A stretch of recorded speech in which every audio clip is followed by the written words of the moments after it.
우리가 살아가는 이 시대는 지금까지 인류 역사에서 어느 시대보다도 가장 혼탁하고 가장 혼란스럽고 그리고 가장 답답한 시대가 바로 이 시대라고 생각을 합니다.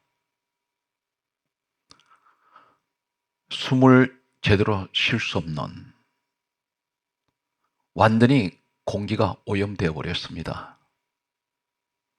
눈에 보이지 않는 미세한 이 코로나 바이러스는 사람을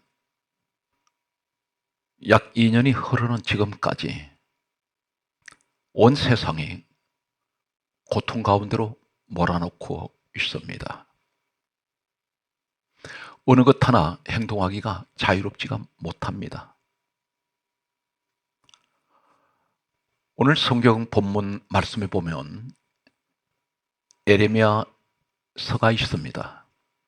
이 에레미야서가 기록된 이 배경은 유다 민족이 주변에 있는 크고 작은 여러 나라로부터 쉴 사이 없이 공격을 받아서 나라가 정치적으로, 경제적으로, 사회적으로 엄청난 혼란을 거듭했습니다. 급기야는 바벨론이라는 나라로부터 이 유다 민족은 점령을 당하게 됩니다. 많은 사람들은 포로로 잡혀갔습니다. 그들은 하나님 앞에 계속되는 죄로 인하여 하나님 앞에 많은 범죄를 저질렀습니다. 교만했고 하나님을 떠났고 하나님을 예배하던 모습은 점점 형식화되어 가고 그들 마음속에서는 하나님께서 계시지 않았습니다. 하나님께서는 이들에게 재앙을 내리셨는데 그 재앙이 성경의 말씀 보게 되면 이 에레미야서에만 전염병이라는 이 단어가, 전염병, 때로는 온역이라고도 합니다. 그런데 에레미야서에만 약 17회 이 전염병에 관해서 기록하고 있습니다.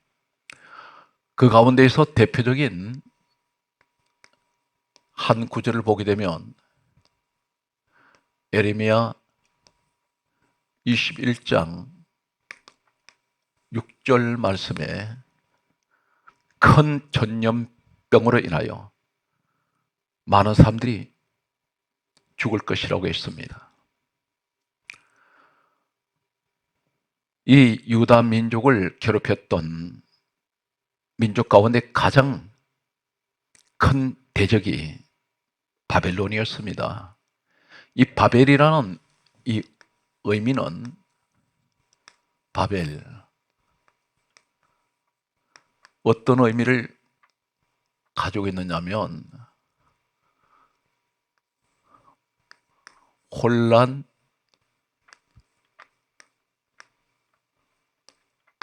혼잡,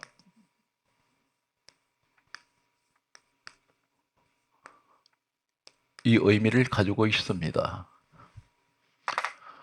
지금 이 시대가 바벨의 시대입니다. 정치, 경제, 사회 모든 전반이 혼란합니다. 혼잡한 시대입니다. 이 코로나 바이러스로 인해서 특히 모든 세계가 혼란해졌습니다. 듣도 보도 못했던 이 코로나라는 이 전염병은 온 세상을 혼란에 빠뜨렸습니다. 이러한 바벨의 시대에 공격을 받고 있습니다. 엄청난 공격을 받습니다. 그런데 사람이 얼마나 나약하고 아무리 과학이 발달했다고 최첨단 시대라고 떠드는 사람들이 있습니다. 그러나 우리는 작은 미세한 이 코로나 바이러스 앞에 무기력합니다. 인간의 한계를 느끼게 됩니다. 이런 이 유다 민족이 망해가는 그 모습을 지켜보던 하나님의 한 사람 종이 있었는데 바로 그 사람이 에레미야입니다. 이 에레미야는 눈물의 선지자라고 알려져 있습니다. 민족의 타락상을 보면서, 그리고 이 바벨론에 의해서 끌려가는 자신의 많은 민족의 사람들을 바라보면서 그런 참담하며 그런 통곡을 했습니다. 이런 완전히 좌절과 절망 가운데 빠져있는 이 에레미야에게 어느 날 하나님께서 에레미야에게 말씀으로 찾아오셨습니다. 에레미야 1장 4절에, 그리고 에레미야 1장 5절 말씀과 6절 말씀과 10절, 11절, 12절 말씀을 보면 에레미야 1장 4절에는 여호와의 말씀이 내게 임하셨다고 그렇게 말씀하고 있습니다. 그러면서 하나님께서 에레미야 1장 5절에 하시는 말씀이 다음 같은 말씀을 하십니다. 내가 모태에서 너를 짓기 전에 내가 너를 알았고, 그렇게 말씀하셨습니다. 에레미야에게 그렇게 말씀하셨습니다. 너는 어머니 뱃속에서 형체가 만들어지기 전에 내가 너를 알았다고 말씀합니다. 그러면서 배에서 나오기 전에 내가 너를 성별하였노라. 하나님께서 에레미야에게 그렇게 말씀하셨습니다. 이 에레미야가 하나님의 종이 절망하고 참담한 심정으로 좌절하고 있을 때 하나님께서 말씀으로 오셔서 이렇게 말씀하셨습니다. 오늘 이 시대에 하나님 택하시고 세우신 수많은 주의 종들이 참담해하고 있습니다. 절망 가운데 있습니다. 낙심 가운데 빠져 있습니다. 주의 일을 정상적으로 할 수가 없습니다. 교회마다 이 코로나 바이러스로 인해서 예배가 정상으로 드려질 수가 없고, 성도들이 정상적으로 예배에 교회 출석을 제대로 할 수가 없습니다. 이러한 모습을 바라보는 주의 종들은 참담합니다. 좌절하고 있습니다. 낙심하고 있습니다. 이때 하나님께서 이 에레미야 하나님 종에게 말씀하셨습니다. 모태에서 너를 짓기 전에 난 너를 알았고, 배에서 나오기 전에 내가 너를 성별하였다고 말씀하셨습니다. 오늘 이 에레미야가 하나님께서 이렇게 말씀하실 때 에레미야가 다음 같은 말을 하고 있습니다. 슬프도소이다. 에레미야가 하나님 앞에 슬프다고 말했습니다. 처참한 이 민족의 운명을 바라보는 이 에레미야는 더 이상 희망이 없다고 생각했습니다. 망해버렸다고 생각했습니다. 더 이상은 이 민족은 살아날 수가 없을 것 같습니다. 회복할 수가 없을 것 같습니다. 거대한 이 바벨론이 유다 민족을 삼켜버렸습니다. 이 사람들 힘으로는 감당할 수가 없습니다. 불가능하다고 생각했습니다. 그래서 나는 슬픕니다. 나는 마음이 참담합니다. 그는 하나님 앞에 괴로워하고 있습니다. 고통스러워하고 있습니다. 절망하고 있습니다. 우리 모습이 아닌지 모릅니다. 이 사회를, 지금 이 시대를 바라보는 우리의 모습은 절망합니다. 좌절하고 있습니다. 낙심합니다.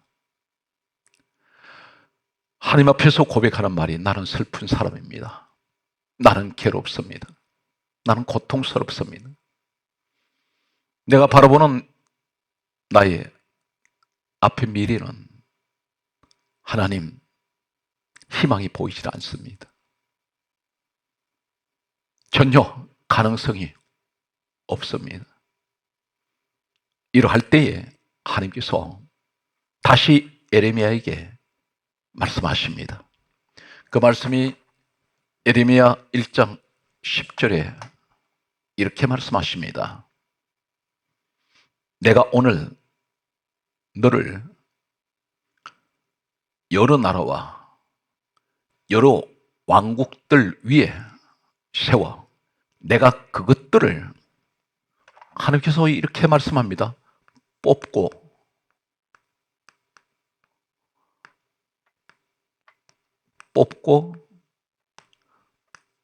파괴하며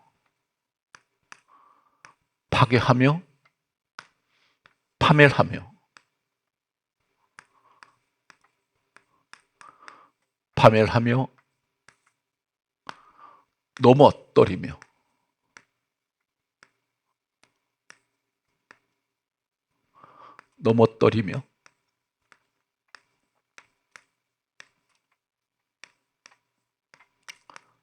그리고 하시는 말씀이 건설하며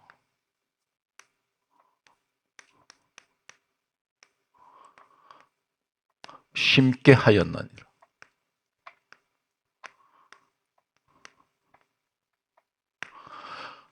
지금 절망하고 있는 예레미야, 참담한 심정으로 하나님 앞에서 그는 나는 슬픈 사람입니다. 슬프도소이다. 그렇게 말하는, 낙심하고 있는 이 예레미야에게 하나님께서는 내가 오늘 어디입니까? 내일이 아닌 오늘 너를 세워서, 성경 말씀은 이렇게 강조하고 있습니다. 여러 나라와 여러 민족들 그리고 여러 왕국들 위에 너가 그것들을 뽑을 것이다. 파괴할 것이다. 파멸할 것이다. 넘어뜨릴 것이며 너는 그것을 그 자리에 건설하고 심게 하시겠다는 것입니다. 무슨 말씀입니까? 여러 나라 여러 왕국들이 괴롭혀 왔습니다. 지금 우리의 현실은 사방에서 여러 나라 여러 왕국들이 공격하는 것처럼 수많은 문제를 통해서는 공격을 받고 있습니다. 많은 시련을 겪고 있습니다. 개인적으로 보게 되면 질병이라는 이 질병이 한두 가지가 아닙니다. 이 시대는 완전 병에 노출되어 있습니다. 무방비 상태입니다. 순식간에 자신도 모르게 무슨 병이 몸에 침투해 들어와 있는지 모릅니다. 한두 가지가 아닙니다. 이러한 것들이 공격을 합니다. 마치 유다 민족을 공격하던 여러 나라, 여러 왕국들처럼 때로는 강하게, 때로는 소리 없이, 때로는 아무것도 아닌 같은 이런 미시한 것들이 우리를 괴롭힐 때가 있습니다. 그런데 그동안 우리를 괴롭혔던 이러한 것들이 하나님께서는 절망 가운데 있는 예레미야에게 하신 말씀이 너 이것을 뽑아버릴 것이다. 뽑는다는 건 무슨 말합니까? 너를 괴롭혔던 것들을 다 뽑아낼 것이다. 누구를 통하여? 예레미야를 통해서 말씀하십니다. 하나님께서는 이 시대 우리에게 말씀하십니다. 환경이 힘들고 어려운 우리에게 하나님께서는 그 환경을 통해서 너를 괴롭혔던 여러 가지 문제들을, 이것을 그 원인을 다 뽑아낼 것이라고 말씀합니다. 뽑아내시고 뿌리째 뽑아버릴 것을 말씀합니다. 오늘 이 말씀을 듣는 사랑하는 성도 여러분, 하나님께서 좌절하고 낙심 가운데 있는 우리에게 말씀하십니다. 내가 너를 세워서 너를 그동안 괴롭혔던, 마치 유다 백성들을 괴롭혔던 여러 나라, 여러 왕국들이 괴롭히던 것을 너를 통해서 내가 뽑아낼 것이다. 뿌리째 뽑아낼 것을 말씀합니다. 그런 자체를, 병의 뿌리를 뽑아냈을 것을 우리에게 말씀하고 있습니다. 그리고 하시는 말씀이 파괴할 것이다. 하나님께서 뭘 말씀합니까? 무너뜨려 버리겠다는 것입니다. 너를 그동안 괴롭혔던 모든 것들을, 그 시험을 내가 다 무너뜨릴 것이다. 그리고 파멸할 것이다 했습니다. 완전히 없애버리겠다는 것입니다. 오늘 이 주시는 소망의 말씀이, 오늘 이 말씀을 듣는 사랑하는 성도 여러분, 믿음으로 이 말씀을 받으시기 바랍니다. 그리고 오늘 이 말씀이 주인공이 되시길 바랍니다. 그리고 하시는 말씀이 넘어뜨리면 다시는 일어나지 못하게 할 것이라는 것입니다. 영적으로 나를 괴롭히는 것들, 육신적으로 나를 괴롭히는 것들을 하나님께서는 그 원인의 모든 것들을 다 뿌리채 뽑아내시고, 그리고 파괴하시며 무너뜨려 버리시며, 그리고 파멸하게 하시며, 완전히 망하게 하시며, 그리고 넘어뜨리시며 다시는 일어나지 못하게 하시겠다는 것입니다. 그리고 우리 하신 말씀은 건설하게 하신다고 말씀합니다. 다시 세우시겠다는 것입니다. 그리고 하시는 말씀이 심게 하시겠다는 것입니다. 이제 우리 인생 앞에 하나님께서 우리를 건설하게 하시고, 그리고 나를 다시 하나님께서 새 시대가 열리는 그 자리에 나를 심게 하시는 이 은혜가 함께 하시기 바랍니다. 그러면서 하시는 말씀이 다음과 같은 말씀을 하십니다. 예레미야 1장 11절에 하신 말씀이, 예레미야야 내가 무엇을 보느냐 그렇게 물으셨습니다. 이 말씀이 무슨 말씀입니까? 비전을 말씀합니다. 무엇을 보느냐 했을 때에 예레미야가 다음 같은 말을 합니다. 하나님께서 보여주셨던 그 비전이 어떤 것입니까? 살구 나무였습니다. 예레미야가 이렇게 말합니다. 살구나무 가지를 보나이다 그렇게 말합니다. 하나님께서 이 절망 가운데 망해가는 이 유다 민족을 하나님께서는 살구나무를 통해서 비전을 주셨습니다. 이 살구나무의 의미가 어떤 것일까요? 오늘 이 시대에 살아온 성도 여러분, 무엇이 힘듭니까? 어렵고 고난 가운데서 좌절하고 낙심한 적이 한두 번이 아닌, 지금까지 살아오시면서 그 절망 가운데 오늘 또 어쩌면 이 시간 말씀을 들으면서도 어렵고 힘든 그 삶의 현장에서 일어나지 못하는 오늘 살아온 성도 여러분이 계신다면 오늘 이 살구나무의 비전이 함께 하시길 바랍니다. 예레미야에게 보여주셨던 이 살구나무는 하나님께서 이 유다 민족 사이에 이 살구나무 사건이 일어난 사건을 하나님께서 연상하게 하셨습니다. 어쩌면 이 예레미야에게 말씀하셨던 이 비전을 예레미야가 내가 살구나무를 보나이다 이 말은, 나는 살구나무를, 이 사건을 하나님께서 행하셨던 일을 알고 있습니다. 이 고백인지 모릅니다. 예레미야 시대로부터 약 800년 여년 전에 살구나무 사건이 있었습니다. 살구나무 사건이 어떤 사건이었냐면 민수기 17장 8절 말씀을 보면 모세 시대 때에 하나님께서는 한 마른 막대기, 죽어버린 지팡이를 정거의 장막에 갖다 두라고 하셨습니다. 이 나무는 잘라진 지가 꺾어진 지가, 부러진 지가 언제였는지 모릅니다. 이스라엘 백성들이 40년 광야길에 12지파가 있는데 이 12지파 가운데는 각자의 지도자가 있습니다. 그들은 상징적인 지팡이를 하나씩 가지고 있습니다. 그런데 레위라는 사람의 그 지팡이를 하나님께서는 정거의 장막, 오늘날 하나님의 성전에 갖다 두라고 하셨습니다. 민수기 17장 8절에 보게 되면 이튿날 모세가 그 장막에 들어갔더니 하룻밤 사이에 우미 돋고 순이 나고 꽃이 피었는데 살구 열매가 열려 있었습니다. 하나님께서 이 살구나무 지팡이 사건은 무엇을 말씀하고 있습니까? 모세 시대의 사람들은 광야에서 수없이 원망했습니다. 하나님 진노를 많이 사게 됩니다. 계속되는 그 원망하는 사람들 앞에서 바로 이 살구나무 사건이 일어났습니다. 마른 막대기, 언제 죽었는지 모르는 잘려진 지팡이, 그리고 이 지팡이는 12지파의 지도자들이 가지고 있던 지팡이는 다 꼬여 있습니다. 비비 꼬인 그런 지팡이들입니다. 이 나무가 무엇을 의미하고 있을까요? 성경 말씀은 이렇게 기록하고 있습니다. 이사야 5장 7절과 예레미야 5장 14절, 마가복음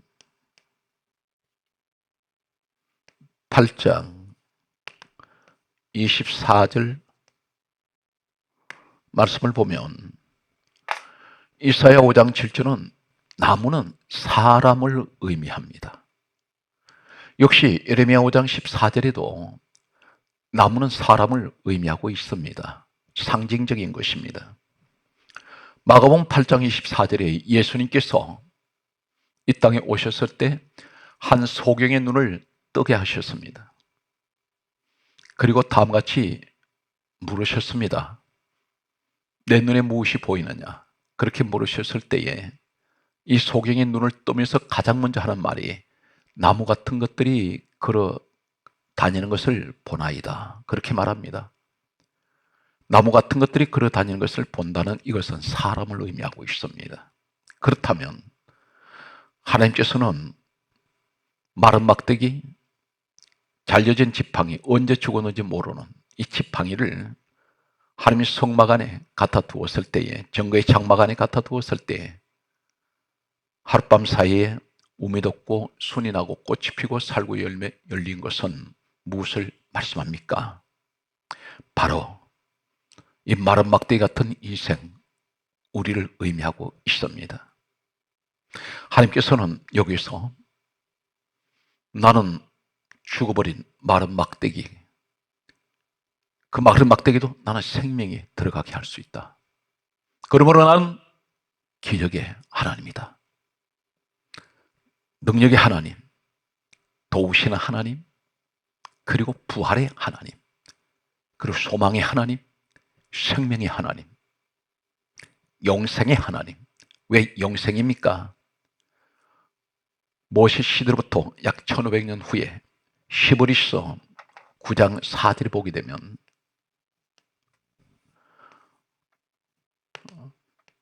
이 지팡이의 살구나무 열매는 잎이 시들지도 않고 약 1500년이 흘러도 히브리서 9장 4절에는 본래 모습 그대로 있습니다.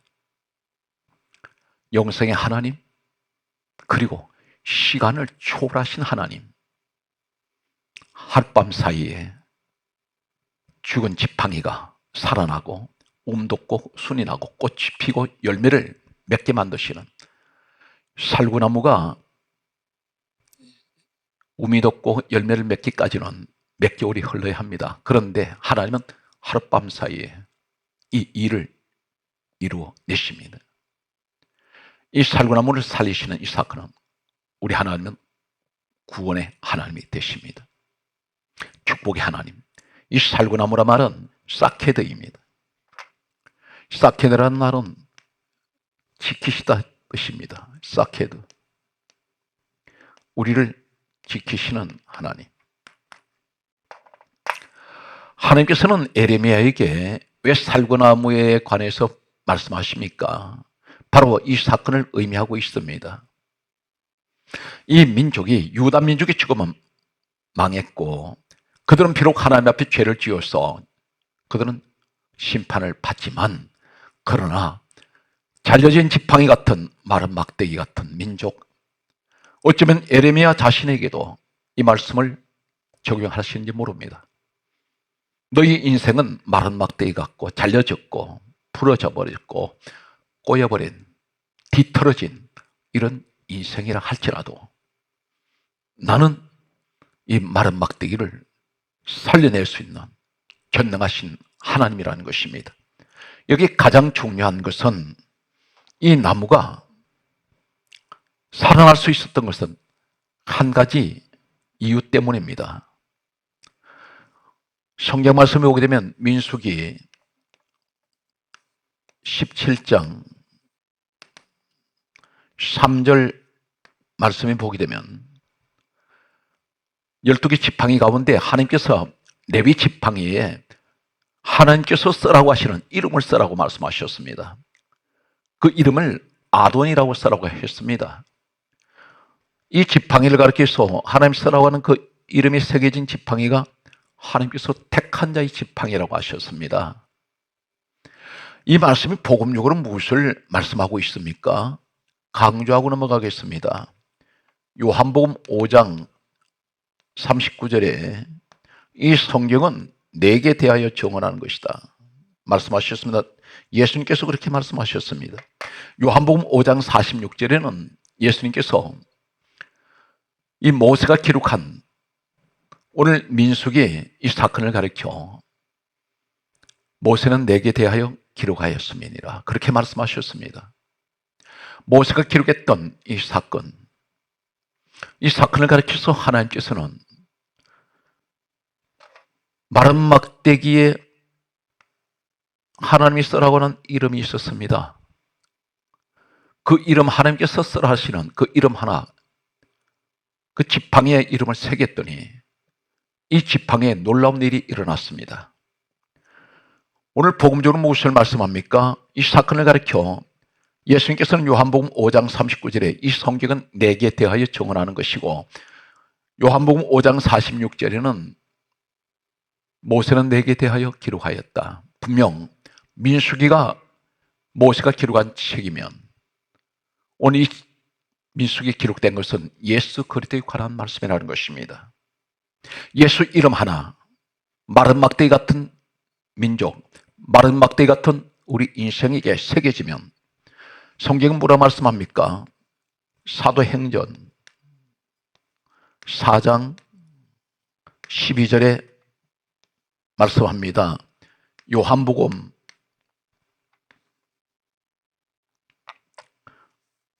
성경 강조합니다. 요한복음 1장 12절에 말씀하고 있습니다.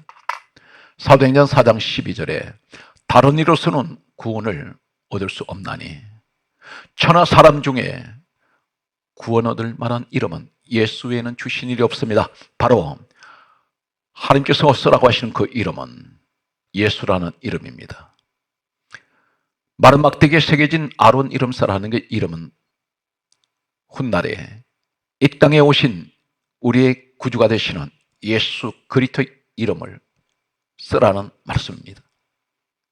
오늘 성경 말씀을 보게 되면 우리 인생은 어떻습니까? 지금까지 우리가 인생을 살아오면서 많은 것을 실패를 경험했습니다. 국가 경영도 실패할 때가 있습니다. 우리 인생에 많은 경영이 실패했습니다. 가정이, 사업이, 직장이, 사람 관계가 실패했습니다. 많은 것을 가지고 있었으나 다 잃어버렸습니다. 이제는 내 인생이, 나의 현주소를 보면 나는 잘려진 마른 막대기 같은 인생입니다. 꺾어진 인생입니다. 부러진 인생입니다. 부도 났습니다. 내 인생은 부도가 나버렸습니다. 우리 가정이 꺾어진, 부러져 버린 마른 막대기 같은 가정이 되었습니다. 지팡이가 꼬여 있습니다. 이제는 더 이상 희망이 없는 것 같습니다. 내 인생은 여기서 끝장난 것 같습니다. 그런데 하나님께서 말씀합니다. 너 인생이 부러졌고 꺾어진 인생이라 할지라도, 죽어버린 인생이라 할지라도, 그것이 언제 죽었는지 하나님께서는 그 시기를 묻지 않습니다. 단 한 가지, 하나님께서 쓰라고 하신 이름을 쓰라는 것입니다. 마른 막대기 같은 내 인생 속에 예수 이름이 새겨졌더니 하나님 말씀합니다. 나는 너에게 기적의 하나님이 될 것이며 능력의 하나님이 될 것이며 나는 너를 도울 것이며, 하나님께서 말씀합니다. 너는 부활의 자리에 설 것이다. 다시 살아날 것이다. 예수 이름, 그 위대하신 이름 하나, 그 이름으로 인하여 너는 시간을 초월해서 하룻밤 사이에 마른 막대기가 살아나듯이, 열매를 맺듯이 우리 인생에게도 이런 하나님, 시간을 초월해서 하나님께서 열매 맺게 하시는 그런 인생으로 하나님께서는 이끌어 가신다는 것을 말씀하고 있습니다. 우리에게 축복을 주신 하나님, 그러므로 예수 그리스도 그 이름은, 위대하신 그 이름은 기적의 이름입니다. 능력의 이름입니다. 부활의 이름입니다. 구원의 이름입니다. 시간을 초월하셔서 이루시는 위대하신 하나님 되시는 예수 그리스도, 그분을 오늘 또 우리는 찬양합니다.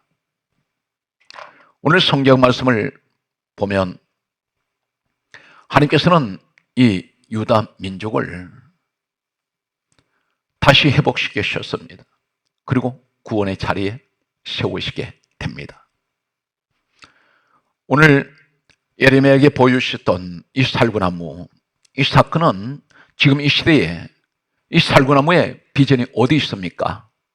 오늘 성경 말씀을 여러분에게 소개합니다. 출애굽기 25장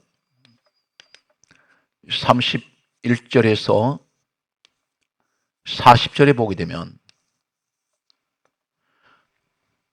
그리고 계시록 1장 20절의 말씀을 보면 놀랍게도 출애굽기 25장 31절에서 40절에 살구나무 비전을 말씀하십니다. 하나님께서 성막에 성물 가운데 가장 중요한 성물 중에 하나가 금으로 만든 금촛대입니다. 일명 금등대입니다. 불을 밝히는 금촛대, 금으로 만든 등대. 이 촛대가 전부 형상이 살구나무 형상으로 되어 있습니다. 살구나무 꽃으로 줄기마다 그렇게 만들어졌습니다. 그 금으로 만든 이 등대가, 이 촛대가 무엇을 말씀합니까? 계시록 1장 20절에 바로 오늘날 성경 말씀은 이렇게 정확하게 말씀합니다. 그것이 무엇입니까? 바로 교회를 의미합니다. 등대가 살구나무 형상으로 되어 있습니다. 이 등대, 촛대, 바로 그것은 오늘날 교회를 말씀하고 있습니다. 성경 분명히 그렇게 말씀합니다. 그렇다면 교회에 이 기적이 있습니다. 예수 그리스도 피로 사신 교회는 반드시 살구나무의 비전이 있습니다. 우리 예수님께서 교회를 통해서 이루시는 기적, 능력, 그리고 부활,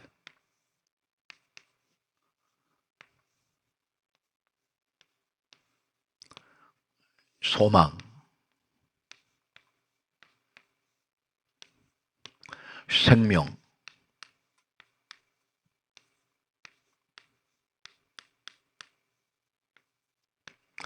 그리고 영생,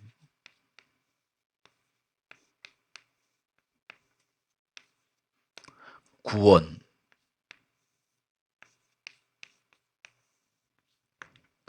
그리고 초월,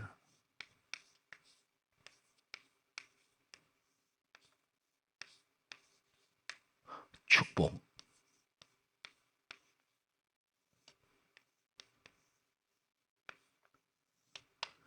그리고 하나님께서 함께 하십니다.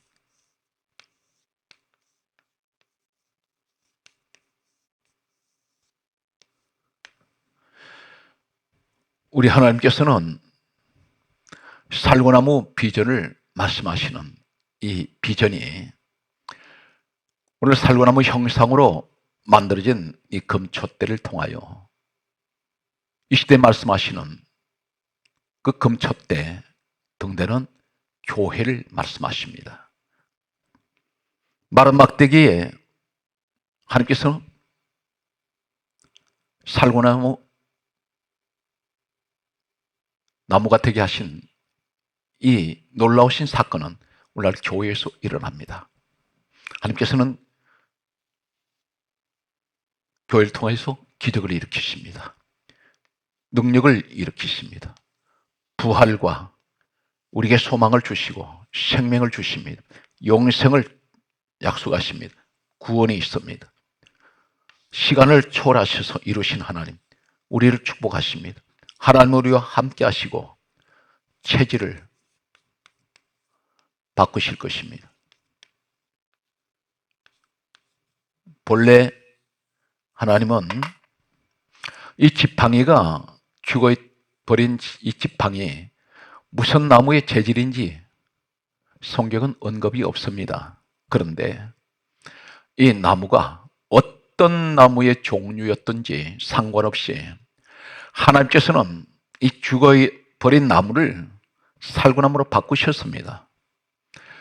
내가 주님 안에 들어오면, 교회 안에 내가 들어오면 반드시 하나님께서는 오늘 살구나무의 비전을 주시면서 내가 어떤 모습으로 살아왔든지 어떤 환경에 처해 있든지 상관이 없이 우리의 체질을 바꾸실 것입니다. 그래서 나는 변하여 새 사람이 될 것입니다. 오늘 성경 말씀은 그러므로 우리에게 강조하십니다. 고린도 후서 5장 17절 말씀에는 누구든지 그리스도 안에 있으면 새로운 피조물이라. 이전 것은 지나갔으니 보라 새 것이 되었도다. 그렇게 말씀하십니다. 오늘 하나님께서는 우리에게 다음과 같은 말씀을 하십니다. 계속되는 말씀을 보면 이사야 43장 18절 말씀에는 너희는 이전 일을 기억하지 말고 옛적 일을 생각하지 말라. 그리고 하시는 말씀이 보라 내가 새 일을 행하리니 이제 나타낼 것이라 말씀하셨습니다. 사랑하는 성도 여러분, 오늘 이 귀한 말씀을 붙드시고 소망을 가지시기 바랍니다. 하나님께서 말씀하시는 지금까지 우리가 힘들고 어려운 환경 속에서 늘 괴로워하고 고통스러워했던 지난날의 그 과거의 생각에 때로는 잡혀 있습니다. 하나님 말씀합니다. 이전 일은 기억하지 말라고 말씀합니다. 이미 지나간 시간입니다. 이전 일은 기억하지 말고 옛적 일을 생각하지 말라 말씀하셨습니다. 지나간 과거의 아픔, 절망 가운데 있는 우리에게 이것을 기억하지 말라고 말씀하시고 생각하지 말라. 그리할 때 하나님께서 말씀합니다. 보라, 내가 새 일을 행하리니 이제 나타낼 것이라. 그렇게 말씀하셨습니다. 우리는 환경의 절망 그리고 좌절, 낙심하는 가운데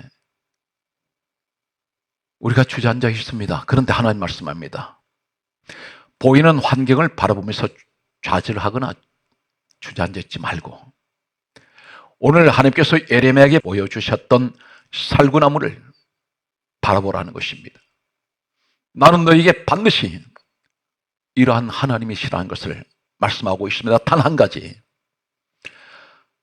아무리 힘들고 어려워도 오직 마른 막대 같은 내 인생에게 뒤틀려버린 내 인생의 삶 속에서 꼬여버린 내 삶 속에서 하나님 말씀하시는 이름을 반드시 새겨놓으라고 말씀합니다. 그 이름이 예수 그리스도라는 이름입니다. 예수 그리스도 이름은 능력입니다. 예수 그리스도 이름은 기적입니다. 예수 그리스도 이름은 부활입니다. 예수 그리스도 이름은 우리에게 소망의 이름입니다. 예수 그리스도 이름은 우리에게 생명의 이름이며 예수 그리스도 이름은 우리에게 영생의 이름입니다. 예수 그리스도 이름은 우리의 모든 체질을 바꾸시고 우리 삶의 환경을 바꿔내실 것입니다. 오늘 사랑하는 성도 여러분, 그러므로 히브리서 12장 2절에 우리는 무엇을 바라봐야 합니까? 믿음의 주요 온전하게 하시는 예수 그리스도를 바라보는 믿음의 사람이 되어야 됩니다. 환경을 바라보지 마십시오. 환경을 바라보면 예레미야 고백처럼 나는 슬퍼도 소이다. 지금 이 시대에 어디를 바라봐도 만족할 만한 곳이 없습니다. 내게 기쁨을 주는 곳이 없습니다. 진정한 기쁨, 순간적으로 웃기는 하지만, 순간적으로 기뻐하지만 나에게 영원한 기쁨, 영원한 웃음을 줄 수 있는 분은 오직 예수 그리스도밖에 계시지 않습니다. 오늘 이 시대에 분명 우리 사랑하는 성도 여러분은 살구나무를 바라보는 비전의 사람이 되시기 바랍니다. 그리하여 반드시 이 시대를 우린 승리하고 가장 성공하는 삶을 살아가는 하나님께서 끝까지 남겨놓으신 여러분이 되시기를 주 예수 그리스도 이름으로 간절하게 소망합니다.